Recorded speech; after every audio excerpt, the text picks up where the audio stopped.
नमस्कार। कक्षा 10वीं क्षितिज भाग 2 पाठ 13 मानवीकरणा की दिव्य चमक।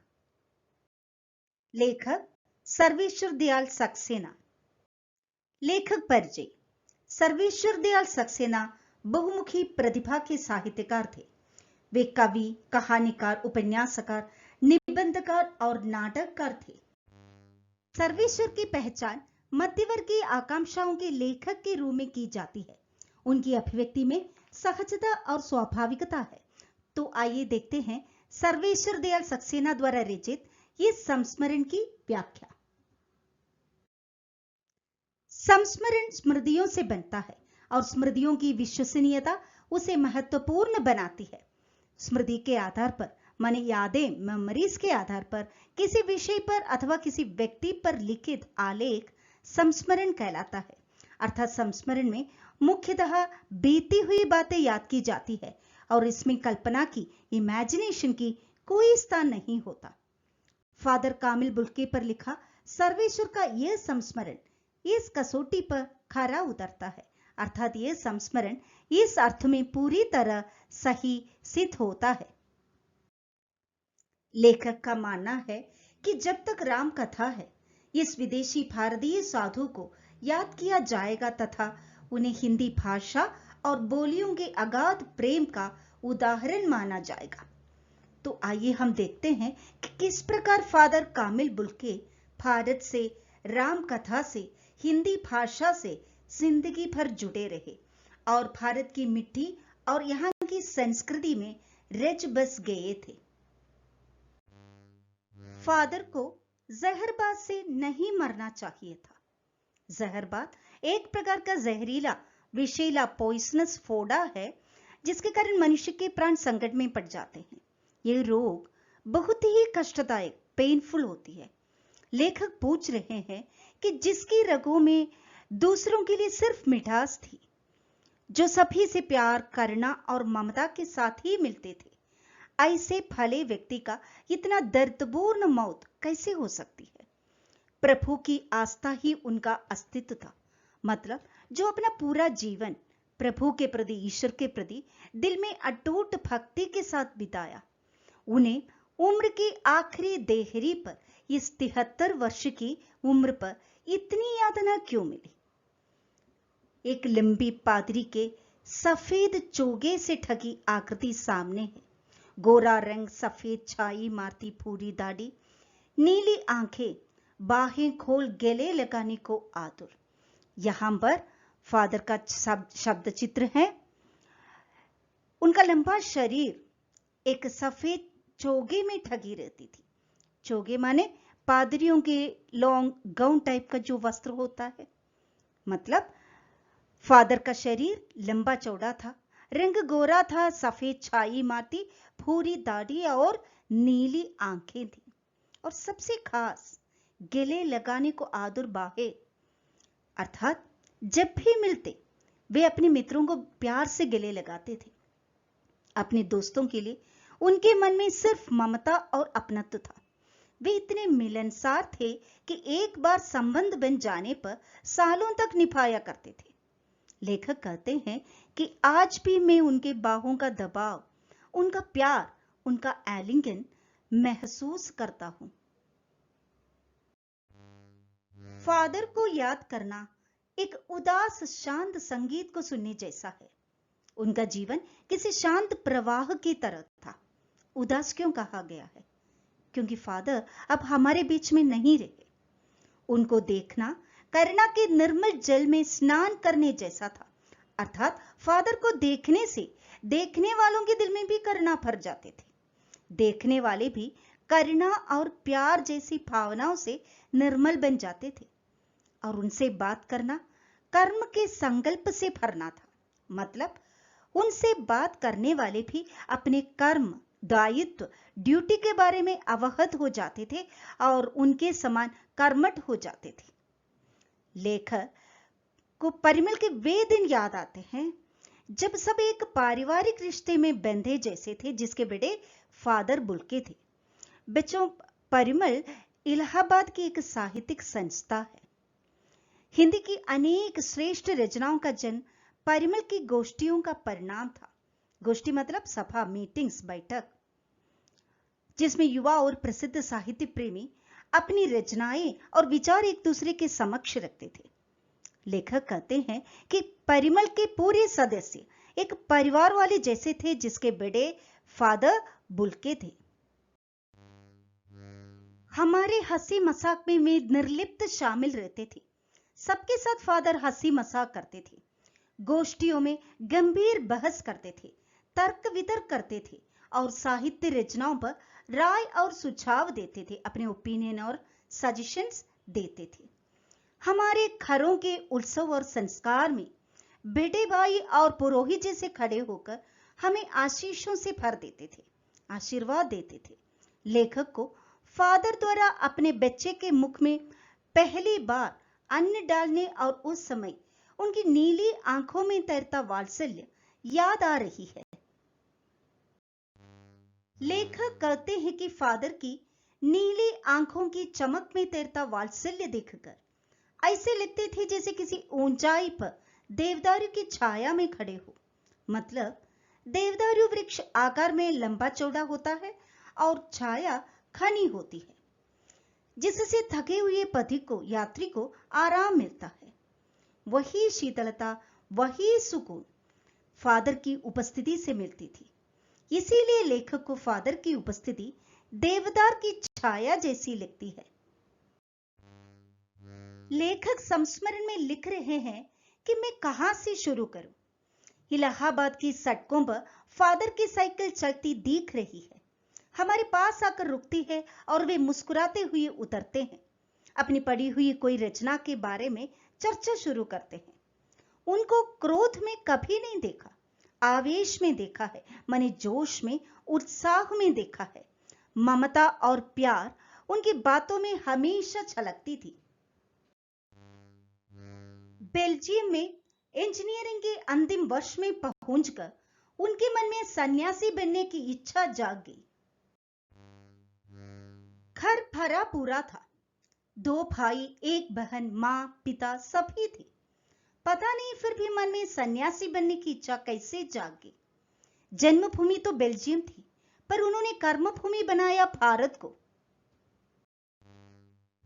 फादर को अक्सर मां की स्मृति में डूब जाते देखा है।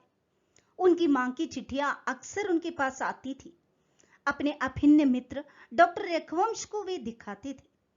पिता और भाइयों के साथ बहुत लगाव मन में नहीं था, माने बहुत अटैचमेंट नहीं था। पिता व्यवसायी थे, एक भाई वहीं पादरी हो गया, एक भाई काम करता है, उसका परिवार है। बहन सख्त और जिद्दी थी, मतलब कठोर और हठीली स्वभाव की थी। बहुत देर से उसने शादी की। एक आध बार उसकी शादी की चिंता व्यक्त करते हुए फादर को देखा था। भारत में बस जाने के बाद 2 या 3 बार अपने परिवार से मिलने वे बेल्जियम गए थे। फादर कहते थे कि मेरा भारत आना प्रभु की इच्छा थी। इंजीनियरिंग के अंतिम वर्ष की पढ़ाई छोड़कर फादर बुल्के सन्यासी होने जब धर्मगुरु के पास गए, धर्मगुरु माने किसी धर्म या संप्रदाय का मुख्य आचार्य, और कहा कि मैं सन्यास लेना चाहता हूं तथा एक शर्त रखी। मतलब सन्यास लेते समय सन्यास चाहने वाला शर्त रख सकता है, और शर्त क्या था कि मैं भारत जाऊंगा। भारत जाने की बात क्यों उठी नहीं जानता, बस मन में यही था। उनकी शर्त मान ली गई और वो भारत आ गए। पहले 2 साल धर्माचार की, पादरियों की पढ़ाई की, फिर दार्जिलिंग में पढ़ते रहे। कोलकाता से बीए किया और फिर इलाहाबाद से एमए। उन दिनों डॉक्टर धीरेन्द्र वर्मा हिंदी विभाग के अध्यक्ष थे। शोध प्रबंध प्रयाग विश्वविद्यालय के हिंदी विभाग में रहकर पूरा किया। किस विषय पर? रामकथा, उत्पत्ति और विकास पर। फादर ने मातरलिंग के प्रसिद्ध नाटक ब्लू बर्ड का रूपांतर भी किया है, अनुवाद भी किया है नील पंछी के नाम से।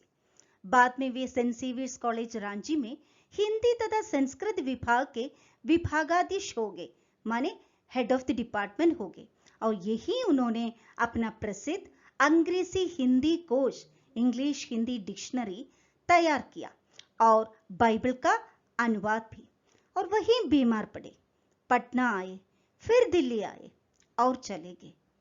47 वर्ष देश में रहकर और 73 वर्ष की जिंदगी जीकर, मतलब 73 इयर्स में वे इस दुनिया से चले गए। लेखक कहते हैं, फादर बुल के संकल्प से सन्यासी थे, मन से नहीं। रिश्ते बनाते थे, तोड़ते नहीं थे। किसी को भी दोस्त मित्र बनाते थे तो कभी वो दोस्ती वे तोड़ते नहीं थे। वे जब भी दिल्ली आते, खोज कर, समय निकाल कर, चाहे 2 मिनट के लिए सही, लेखक से मिलकर जाते थे। कौन सन्यासी ऐसा करता है? बच्चों, परंपरागत रूप से जो सन्यासी लोग हैं, वे सांसारिकता से दूर, मानवीय संबंधों और मोह माया से दूर जीवन बिताते हैं। वे वैरागी होते हैं, सभी रिश्तों से दूर, दुनियादारी से दूर, अलग सी जिंदगी होती है इनकी। लेकिन फादर बुल के ऐसे नहीं थे। रिश्ते बनाते थे तो किसी भी हालत में तोड़ते नहीं थे। इसीलिए लेखक कहते हैं कि वे परंपरागत सन्यासी नहीं थे, संकल्प से सन्यासी थे। उनकी चिंता हिंदी को राष्ट्रभाषा के रूप में देखने की थी। हर मंच से इसकी तकलीफ बयान करते थे, तर्क देते थे। हिंदी वालों द्वारा ही हिंदी की उपेक्षा पर, हिंदी को नेग्लेक्ट करने पर दुख करते उन्हें पाया है और इसी एक बात पर उन्हें झुंझलाते हुए भी देखा है।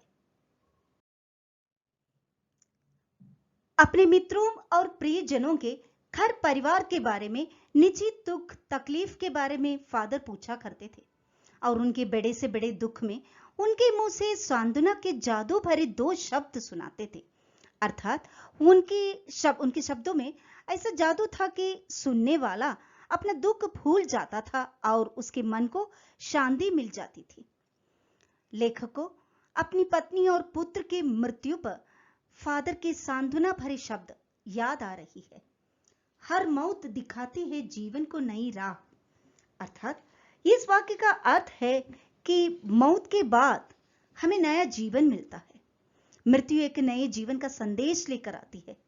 हर दुख हमें कुछ सिखा के जाता है और जीवन में नई राह मिलती है। आज भी नहीं है, दिल्ली में बीमार रहे और पता नहीं चला। इस पर उन्होंने गले नहीं लगाया। फादर की मृत्यु हो चुकी थी। जब देखा तब चेहरे पर शांति और तरलता जम गई थी। दिल्ली में कश्मीरी गेट के निकलसन कब्रगाह सिमेट्री में उनका ताबूत कॉफिन उतारा गया। फिर उसे उठाकर कब्रगाह के आखिरी छोर तक ले जाया गया। मसीही समुदाय के लोग, पादरी गण एवं अनेक साहित्यकार वहां आए हुए थे। मसीही विधि से अंतिम संस्कार शुरू हुआ। रांची के फादर पास्कल तोयना के द्वारा हिंदी में प्रार्थना हुई और वे श्रद्धांजलि अर्पित करते हुए कहा, फादर बुल की धरती में जा रहे हैं। इस धरती से ऐसे रत्न और पैदा हो, ऐसे महान ममतामयी अनुकरणीय व्यक्ति इस धरती से और जन्म लेते रहे। और देह कब्र में उतार दी गई। लेखक कहते हैं कि इस सन्यासी ने कभी सोचा था या नहीं कि उनकी मृत्यु पर कोई रोएगा, लेकिन उस क्षण रोने वालों की कमी नहीं थी। नम आंखों को गिनना स्याही फैलाना है। फादर की मृत्यु पर अनेक साहित्यकार, हिंदी प्रेमी, ईसाई, धर्मानुयायी एवं अन्य लोग इतनी संख्या में उपस्थित होकर शोक प्रकट कर रहे थे कि उनकी गणना करना कठिन थे। उस माहौल के बारे में लिखना स्याही बर्बाद करने जैसे था। जैसे अर्थात उस दिन वहां पर रोने वालों की संख्या अनगिनत थी। नम आंखों की संख्या देना समय और मेहनत की बर्बादी कहा जा सकता है। इस तरह हमारे बीच से वे चले गए। हम में से सबसे अधिक छायादार, अलग, सबसे ऊंचाई पर मानवीय करुणा की दिव्य चमक से भरपूर थे। अर्थात मानवीय करुणा की प्रतिमूर्ति थी। उनकी आंखों में असीम वात्सल्य था। किसी का भी दुख उनसे देखा नहीं जाता था।